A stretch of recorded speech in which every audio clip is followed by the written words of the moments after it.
একদা নারায়ণপুর গ্রামের এক দরিদ্র ঘরে বাস করত বুড়ি আর তার নাতনি পুটি। নুন আনতে পান্তা ফুরোই হয় অবস্থা তাদের। বুড়ি সারাদিন তার ভাঙা একখানা নৌকা নিয়ে মাছ ধরে, আর সেই মাছ বিক্রি করে যা পায় তা দিয়েই সংসার চলে তাদের।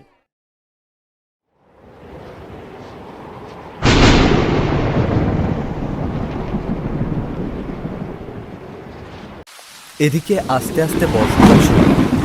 এমনই একদিন বুড়ি আর তার নাতনি ঘরে বসেছিল। দিদিমা, ও দিদিমা, আমার যে খুব খিদে পেয়েছে গো। সে সকাল থেকে না খেয়ে বসে আছি। আজকে কি আর খাবার জুটবে না কপালে? সকাল থেকে তো বৃষ্টি হয়েই চলেছে, কাজে বেরোবো কি করে বল? কাজে না বেরোলে তো আর কিছু আনতেও পারবো না।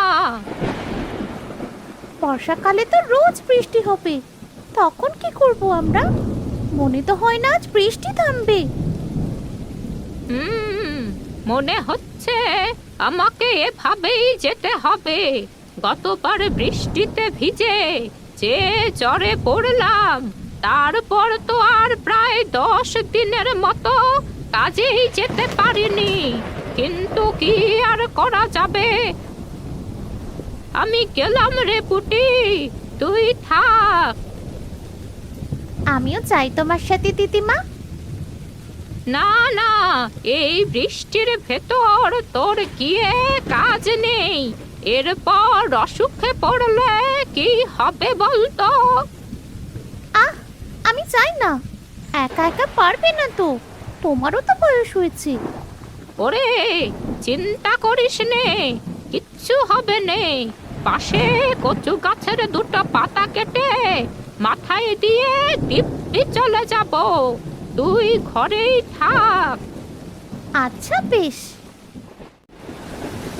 বৃষ্টি মাথায় নিয়ে ঘর থেকে বেরিয়ে বুড়ি বাড়ির পেছন থেকে প্রথমেই দুটো কচু পাতার ডগা কেটে নেয়। তারপর সেই কচু পাতা দিয়ে মাথায় ছাউনি দিয়ে যায় নদীর পাড়ে। নদীর পাড়ে তার ছোট্ট একটা ভাঙাচোরো নৌকো বাঁধা ছিল। সেই নৌকায় করে বুড়ি মাছ ধরতে যায় মাঝ নদীতে। বুড়ি কিছুক্ষণ পরপরই বড়শি ফেলতে লাগলো, কিন্তু কোনো মাছ আর উঠল না। সেই তখন থেকে বড়শি ফেলেই যাচ্ছি, কিন্তু কোনো মাছের আর দেখা পেলাম না। আজকে তবে একটা মাছও কি পাবো নে? যদি মাছ না পাই, তবে নাতনিকে নিয়ে কি খাবো আজ? খিদেতে তো পরাণ যায় যায়। অনেক সময় মাছ ধরতে ধরতে বুড়ি ক্লান্ত হয়ে গেল, কিন্তু কোনো মাছের দেখা আর পাওয়া গেল না। এক সময় বুড়ি ক্লান্ত হয়ে নৌকো নিয়ে পাড়ে চলে এলো। মাছ না পেয়ে উদাসীন হয়ে বুড়ি বাড়িতে ফিরে গেল, কিন্তু সেখানে হলো আরেক বিপত্তি। বুড়ি বাড়ি গিয়ে দেখলো তার ঘরের চাল ভেঙে পড়ে গেছে ঝড় বৃষ্টির দাপটে। নাতনি পুটি পাশেই গাছের নিচে বসে কাঁদছে। হে কি রে, হে কি হয়েছে ঘরের অবস্থা? হে আমাদের কি সর্বনাশ হলো বিধাতা! নুন আনতে পান্তা ফুরোয় আমাদের, এবার এই ঘরের চাল সারাবো কি করে? হ্যাঁ, তো জোরে বৃষ্টি এলো যে ঘরটাই ভেঙে গেল। এবার এবার আমাদের কি হবে গো দিদিমা? সকাল থেকে যে না খেয়ে আছি, খিদের চোটে যে পেটের ভেতর ছুঁচো দৌড়াচ্ছে।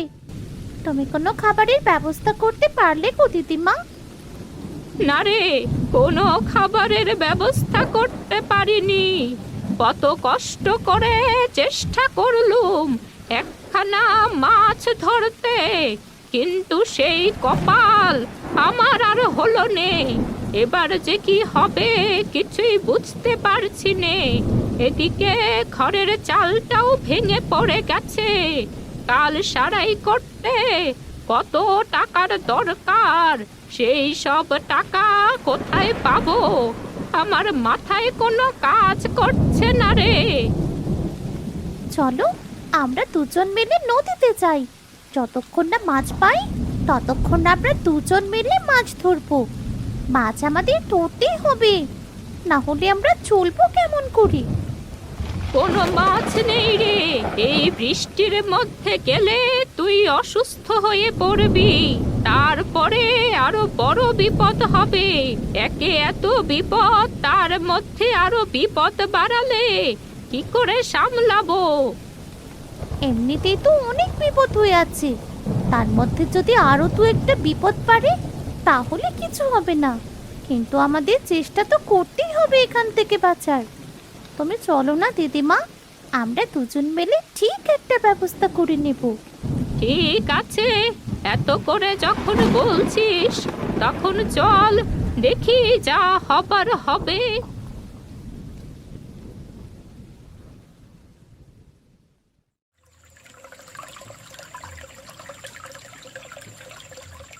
বৃষ্টি তো থেমে গেল, কিন্তু চারপাশে তো অন্ধকার হয়ে গেছে।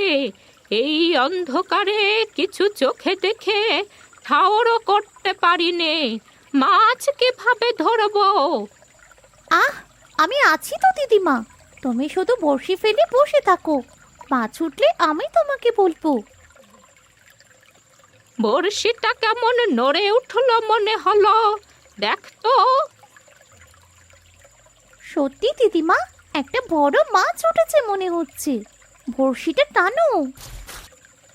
এত বড় মাছ আমি তুলতে পারছি না, তুই আমাকে ধরে টান দে। ঠিক আছে দিদিমা। ও মা, এত বড় মাছ!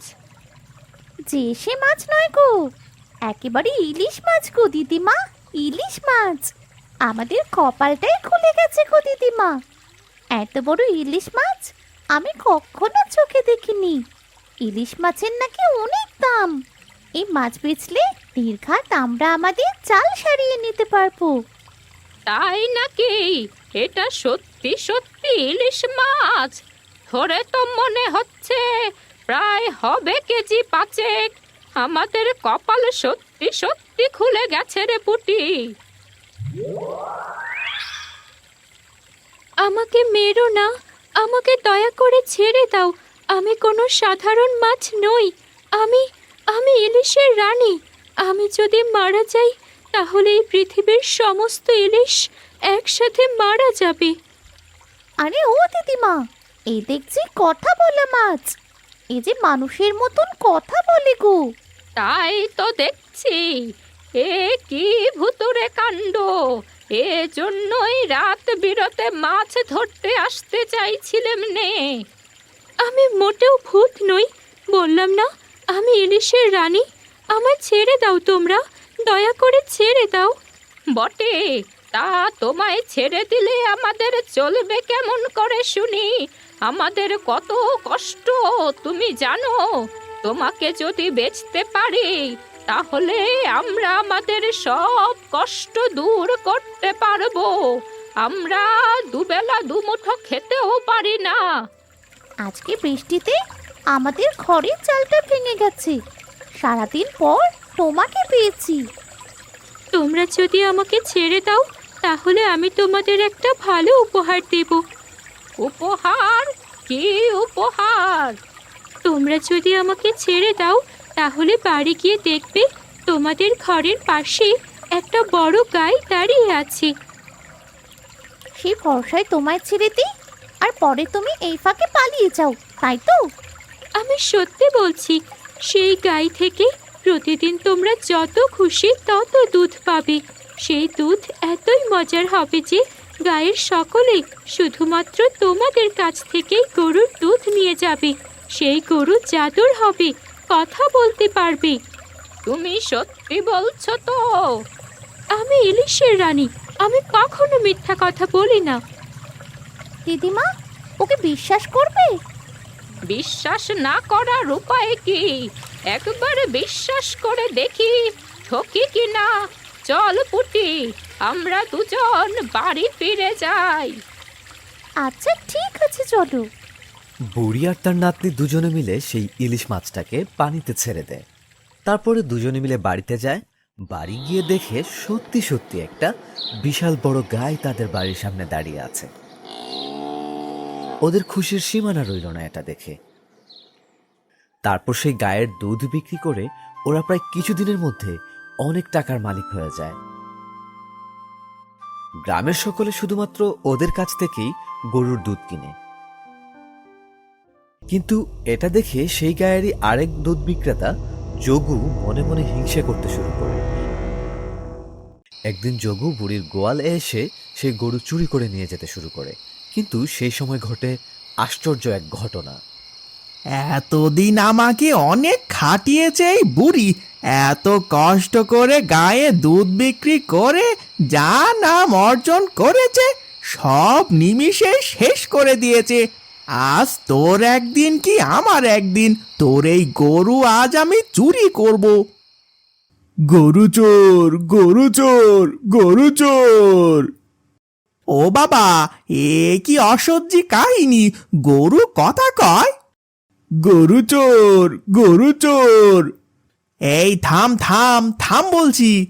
গরু চোর, গরু চোর, চোর পালাচ্ছে, চোর পালাচ্ছে। এই কে রে হতভাগা, আমার গরু চুরি করিস?